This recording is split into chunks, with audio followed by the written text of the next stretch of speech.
They told me I was done, said my 14 years of building their top-performing division meant nothing. We're restructuring to maximize shareholder value, he announced in our brief meeting. Your position is eliminated, effective immediately. Wait, what? Fired after all that? This is Jake's revenge, and trust me, you're not gonna believe what happens next.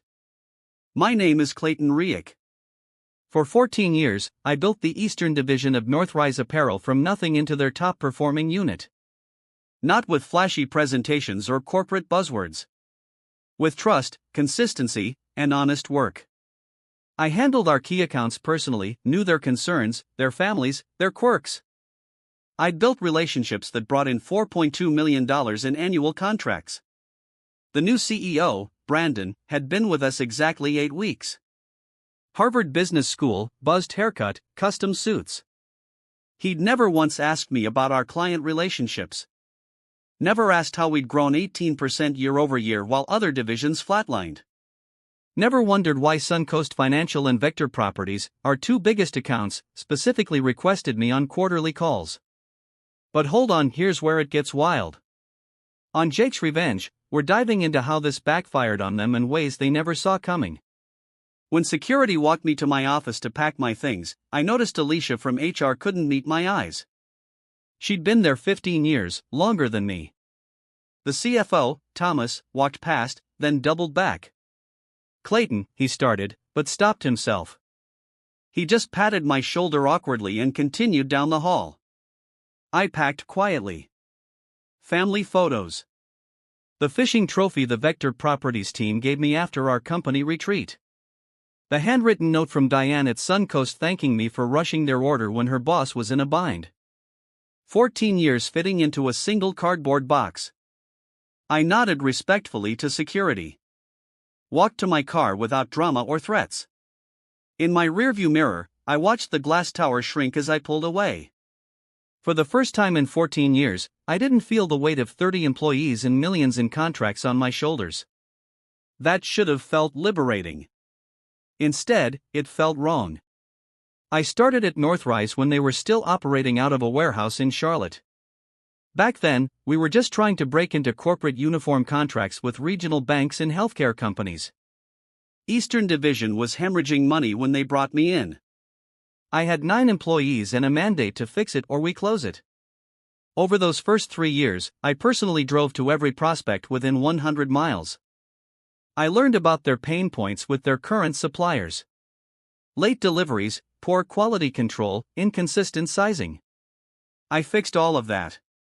My team grew to 15, then 25 people. We moved into better office space. I promoted Janice from customer service to account management when I saw how she handled difficult clients. I hired Keith fresh out of design school when he showed me mock-ups that solved problems we didn't even know we had. My son Dylan was 12 when I started at Northrise. Now he's 26, working as an architect in Seattle. My wife Jennifer supported every late night, every weekend emergency, every time I had to fly out to save an account. It's building something that will last, I'd tell her. She believed me. 3 CEOs had come and gone during my tenure. Each valued what we'd built. The company went from regional player to national competitor. My division consistently led the way in growth and retention. The merger last year changed things. Kestrel Group bought us out, installed their own board. I didn't worry initially. Numbers speak for themselves in business. But the cracks started showing. Brandon Kerr arrived with his efficiency experts and spreadsheets. They didn't understand the relationships that held everything together. In meetings, they talked about client acquisition costs, but never about client relationships. 2 weeks before my termination, Brandon asked for a report on all major accounts. I compiled everything: contract values, renewal dates, growth opportunities. What I didn't include, because you can't quantify it on a spreadsheet, was how I'd attended the funeral of Suncoast's procurement director's father. How I personally inspected Vector's first major order at 2 a.m. to ensure everything was perfect for their company-wide rollout. When Brandon's assistant scheduled our meeting for just 10 minutes, I knew. I'd seen it happen before to others. I just never thought it would happen to me. The morning after I was let go, I sat in my home office staring at my phone. No messages from work. Former work. Jennifer brought me coffee, squeezed my shoulder. "What are you thinking?" she asked. "They don't understand what they've done," I said. I wasn't angry. That's what surprised me most. I felt a strange clarity I hadn't experienced in years. I opened my personal laptop and looked at my contacts. Not the company database, but my own records, names, numbers, personal emails. 14 years of genuine connections. The first call came at 9:30 a.m. Diane from Suncoast Financial.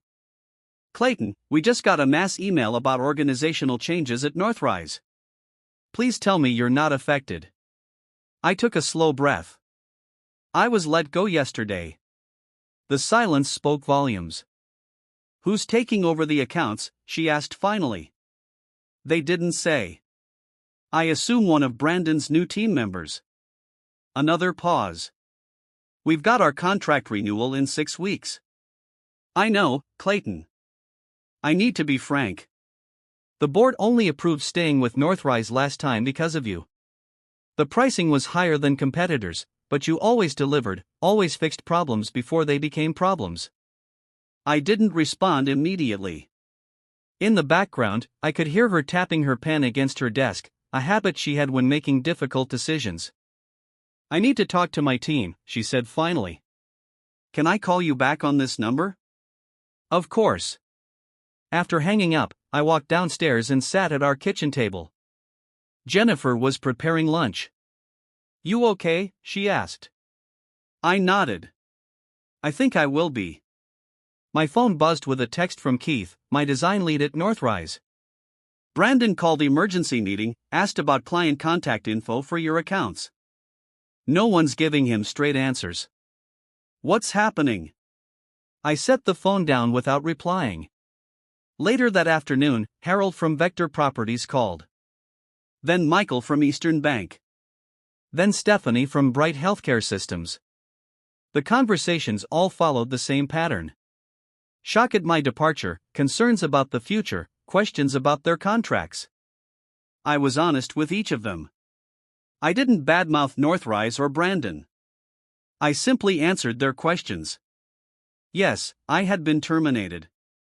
No, I wasn't aware of the transition plan. Yes, I was considering my options going forward. By evening, I had 5 missed calls from Brandon Kerr. I didn't return them. That night, I opened my laptop and created a spreadsheet of my own, not of clients or contracts, but of possibilities, companies that had tried to recruit me over the years, competitors who might value someone with my experience and connections, even the option of starting my own consulting firm. For 14 years, I'd built bridges for Northrise Apparel. Now, I had to decide whether to burn them or build new ones for myself. I chose the latter. 3 days after my termination, Brandon's texts became calls. I let them go to voicemail. On the 4th day, I finally picked up. "Clayton, we need to talk," he said, his voice tighter than in our last meeting. "Some concerns have come up with several key accounts." "I'm sure your team can handle it," I replied. "That's just it. Suncoast is threatening to pull their contract. They're saying they only worked with us because of you." I watched a cardinal land on the feeder outside my window. That's their decision to make. Look, maybe we moved too quickly with these restructuring changes. The board is concerned about the potential revenue impact. We could discuss a consulting arrangement to help with the transition. For a moment, I considered it. A consulting gig would be easy money while I figured out my next move. But something felt off about his sudden change of heart. "I appreciate the offer, but I need some time. I'll think about it." That afternoon, I met Jerry Campbell for coffee.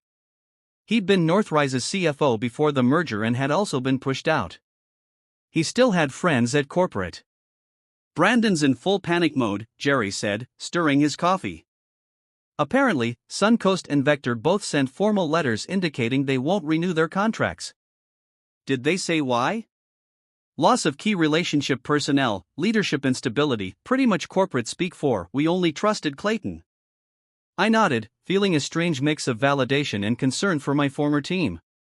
There's more, Jerry continued. Brandon told the board you're sabotaging the company, calling clients, and telling them to leave. I set my cup down. I haven't told anyone to do anything. I've taken their calls and answered honestly. That's not how Brandon's painting it. He's building a case that you violated your termination agreement. Might try to claw back your severance. On my drive home, Brandon called again. This time, I let it go to voicemail. When I listened later, his tone had changed completely. Clayton, I think there's been a misunderstanding. We value everything you've built here. The board has authorized me to offer you a senior VP position. Better title, better package than before. Call me back. We should discuss. That evening, Daniel Thompson called. He was CEO of Summit Ridge Outfitters, a smaller competitor who'd tried to recruit me twice over the years. I heard what happened at Northrise, he said. Their loss. My offer still stands, but I'd like to sweeten it: senior VP, equity stake, and complete control over your client relationships. I told him I needed a few days to consider all my options. That night, I received an email from Northrise's legal department claiming I was in violation of non-solicitation agreements. The language was threatening, implying litigation if I didn't cease interfering with company relationships. I forwarded it to a lawyer friend without comment. The next morning, I had my answer. My lawyer friend Paul Henderson called early. This legal threat is paper thin, he said. They're trying to intimidate you, but I looked at your contract. You never signed a non-solicitation agreement. The standard non-compete only prevents you from joining a competitor for 6 months. It doesn't stop clients from following you. I remembered signing that contract 14 years ago in a different era of the company. The old CEO had been straightforward. This just prevents you from taking our training and immediately working for the competition. Nothing about client relationships. So, I've done nothing wrong legally. Not a thing. In fact, if they pursue this, we could counter for wrongful termination. The abrupt nature, the lack of transition plan for a senior leader, courts don't look favorably on that. I thanked him and hung up just as an email arrived from Janice at Northrise. Subject line: you should know this. She'd attached an internal presentation from 2 weeks before my termination. Brandon had mapped out a complete restructuring. The plan included eliminating my position regardless of performance, replacing experienced staff with cheaper recent graduates, and raising prices on long-term clients by 15% once contracts renewed. A note on slide 12 read, relationship-dependent business model presents significant risk. Need to transition to system-dependent model to maximize margins. They hadn't fired me because I was failing. They'd fired me because I was succeeding in a way that didn't fit their spreadsheet vision. More disturbing was a list of team reduction targets. Keith, Janice, and 3 others from my division marked for termination once I was gone. I printed the document and sat with it at my kitchen table. Jennifer read over my shoulder. They were planning to dismantle everything you built, she said quietly. And blame any fallout on me, I added. My phone buzzed. Another text from Brandon. Board meeting tomorrow. Need to discuss reconciliation ASAP. Please call. I set the phone down and looked at the presentation again. The last slide showed projected revenue after all changes, 22% higher margins, assuming all clients stayed despite price increases and service reductions. It was a house of cards. I called Daniel at Summit Ridge back. I'm interested in your offer with one condition, I said. I want to bring my core team, 5 people total. Done, he answered without hesitation. When can you start? 2 weeks.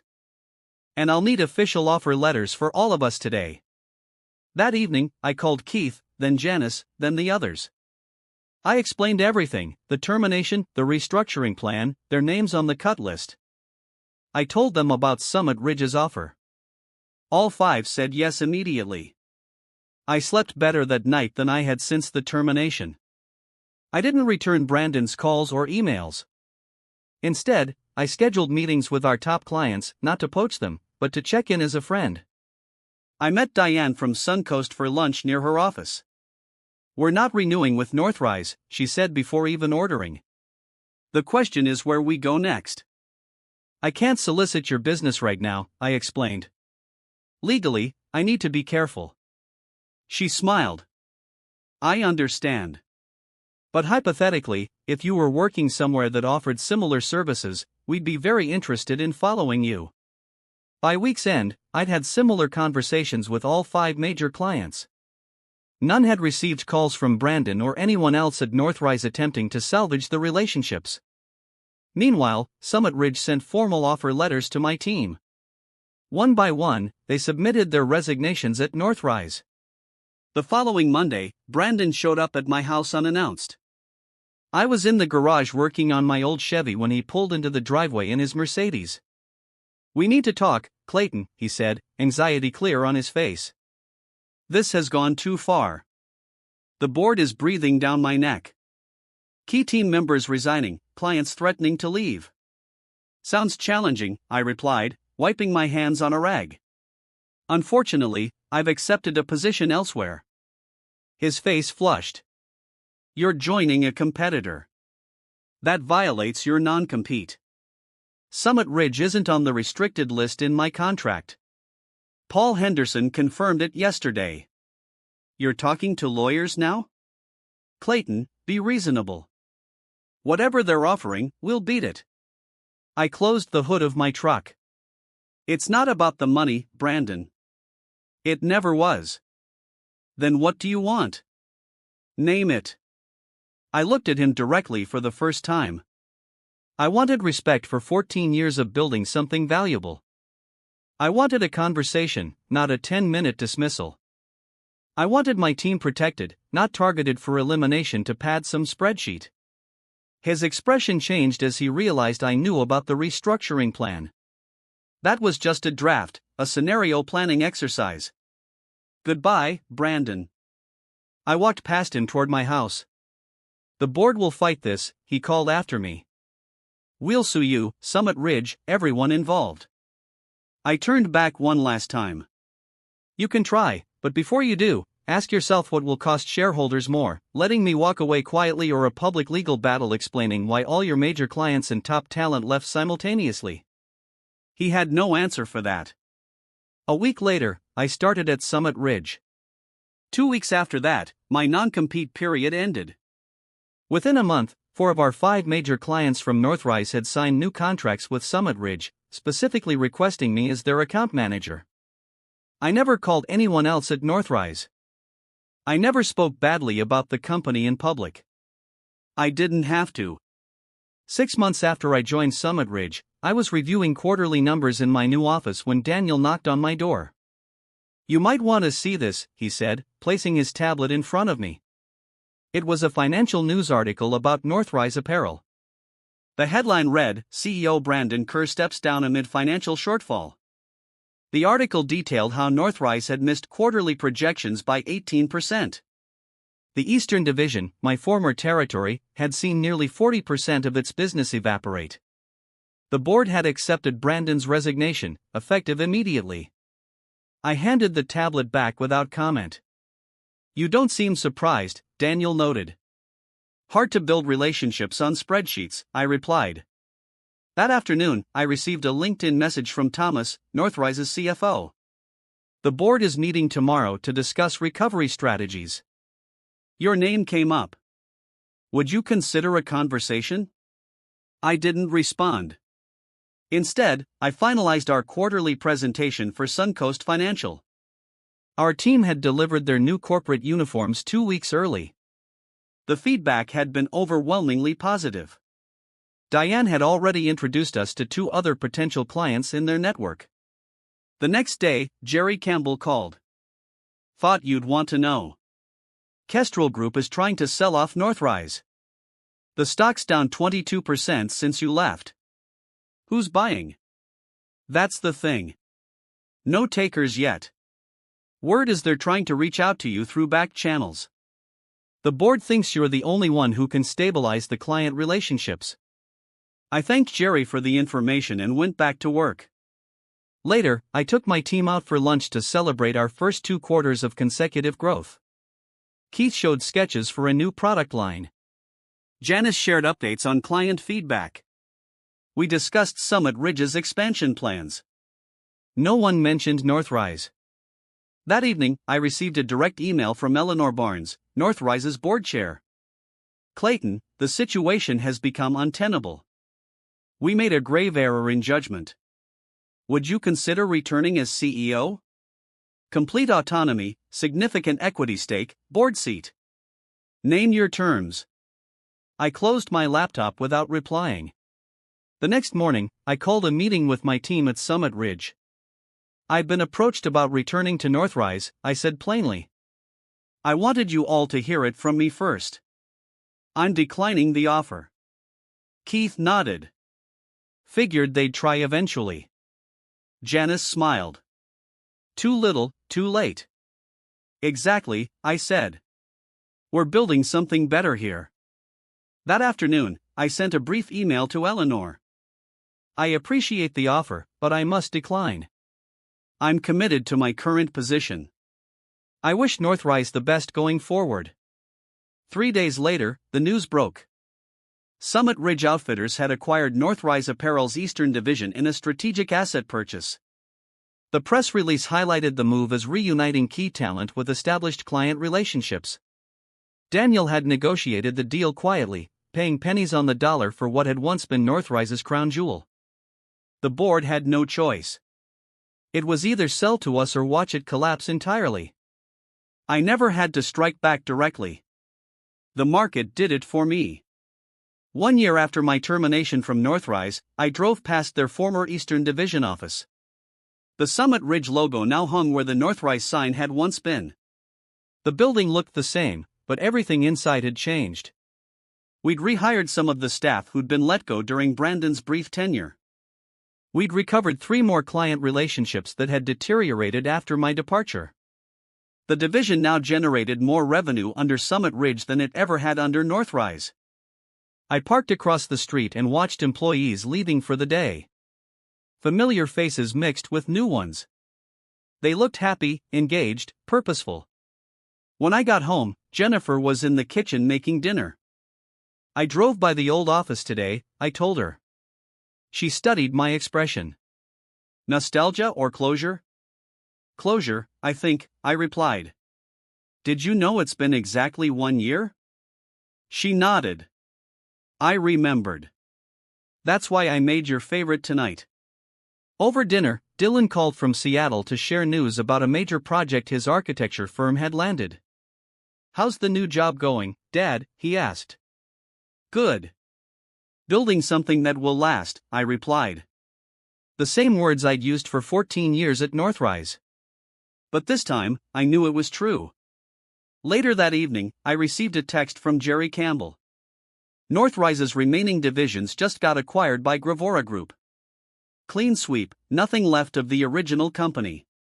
I set my phone down and walked out to the deck. The spring air was warm, filled with possibility. I thought about Brandon, wondered briefly what he was doing now. I hoped he'd learn something, though I doubted it. I thought about all those years building bridges for a company that didn't value them, the late nights, missed family dinners, postponed vacations. The sacrifices had been real, but so were the relationships I'd built. In the end, those relationships had followed me not because I'd asked them to, but because we'd built something authentic together. No spreadsheet could capture that value. No restructuring could erase it. The next morning, I arrived at Summit Ridge early. I reviewed our quarterly projections, now 30% above target. I checked our client retention numbers, 97%, the highest in company history. Daniel stopped by my office. Board approved your proposal, he said. Employee ownership program starts next quarter. Keith and Janice will head up the implementation team. I nodded. They'll do it right. You know, Daniel said, leaning against the doorframe, when all this started, I thought we were just getting a talented executive and some lucrative client relationships. I didn't realize we were getting a completely different way of doing business. Relationships over transactions, I replied. Always. After he left, I opened my desk drawer and removed the fishing trophy Vector Properties had given me years ago. I placed it on my shelf next to new photos of my team at Summit Ridge. I didn't need revenge. I didn't need vindication. I just needed to build something that would last. This time, I had. And that's the story of how loyalty and relationships trumped corporate greed, right here on Jake's Revenge. Subscribe for more stories of real people fighting back and winning big.